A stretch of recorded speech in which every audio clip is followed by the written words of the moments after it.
En este día, fiesta de la cátedra de San Pedro, recemos con el Evangelio según San Mateo, en el nombre del Padre, y del Hijo, y del Espíritu Santo.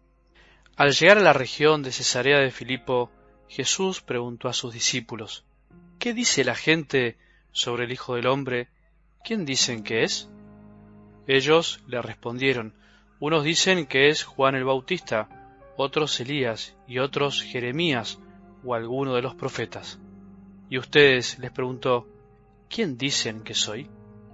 Tomando la palabra, Simón Pedro respondió: Tú eres el Mesías, el Hijo de Dios vivo.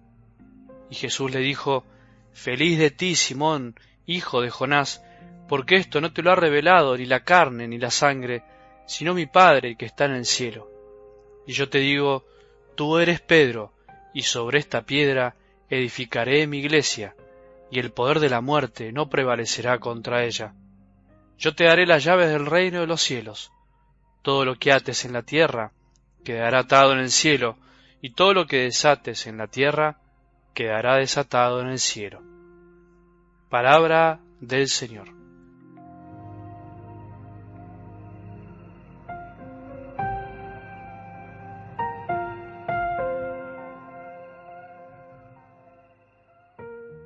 Celebramos hoy la fiesta llamada de la Cátedra de San Pedro.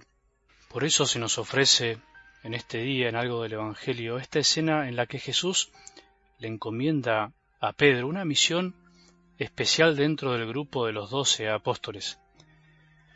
Yendo a la actualidad, según algunos estudios, hoy hay en el mundo más de 60.000 confesiones cristianas distintas.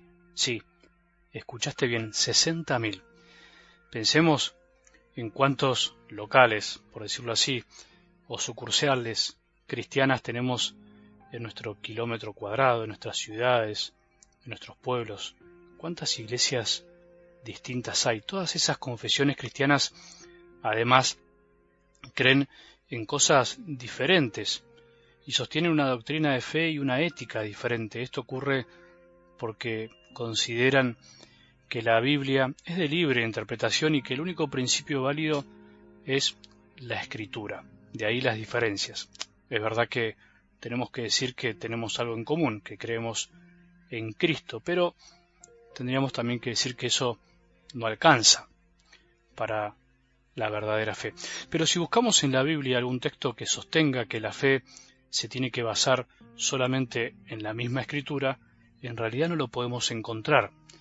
Tampoco se nos habla en la palabra de Dios que la palabra de Dios es para interpretarla libremente, sin ninguna comunidad que nos guíe. La fe cristiana, auténtica, está contenida en lo que se llama el depósito heredado de la tradición, el depósito de la fe. La tradición apostólica, o sea, la que viene de los apóstoles, de sus relatos, de lo que ellos contaron, de sus costumbres, de lo que hicieron, y también en la Sagrada Escritura, que es también, por supuesto, valga la redundancia, parte del legado de los apóstoles. Existe, tenemos que decirlo sin miedo, que una sola iglesia que fundó Jesucristo. Jesús fundó una sola iglesia sobre Pedro.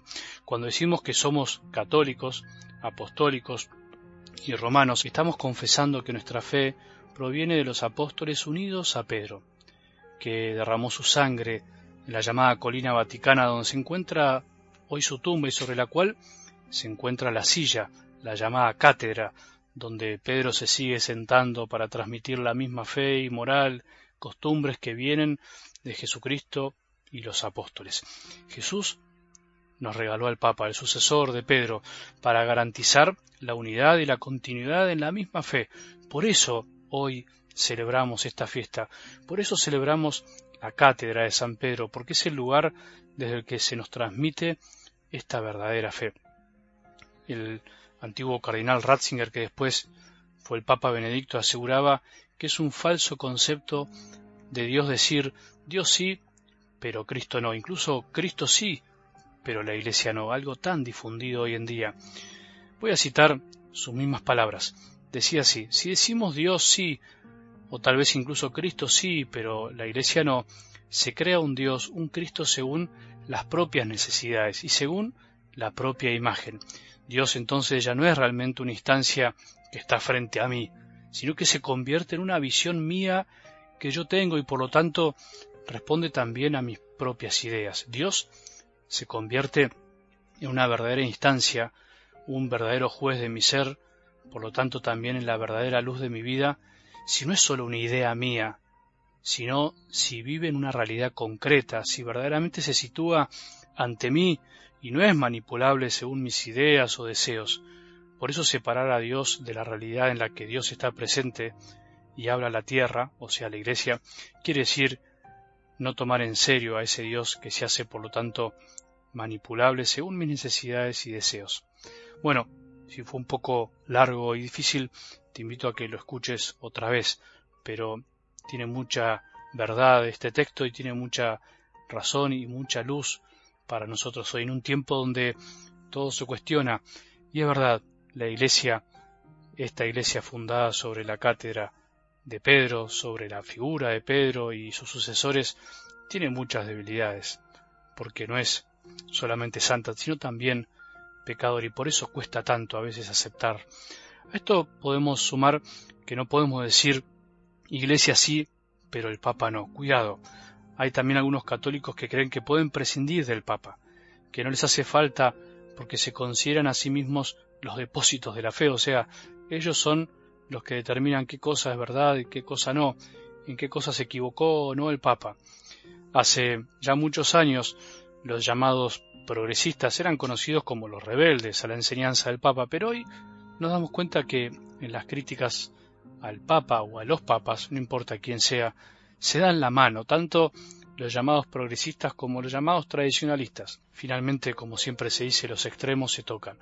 Ya va siendo hora que terminemos con esa bipolaridad y empecemos a ser católicos, verdaderamente católicos, sin extremismo, que pongamos nuestra confianza en la guía que Jesús nos ofreció y nos ofrece a través de la Iglesia, del Papa, sea quien sea, a quien Santa Catalina de Siena llamaba el dulce Cristo en la tierra. No nos olvidemos de rezar hoy por el Papa, siempre, porque es el que nos mantiene en la unidad. Después nos podrán gustar más unas cosas, otras, pero finalmente, si no tuviéramos Papa, si no estuviera fundada la Iglesia sobre la figura de Pedro, estaríamos mucho más divididos de lo que ahora lamentablemente estamos. Que tengamos un buen día y que la bendición de Dios, que es Padre misericordioso, Hijo y Espíritu Santo, descienda sobre nuestros corazones y permanezca para siempre.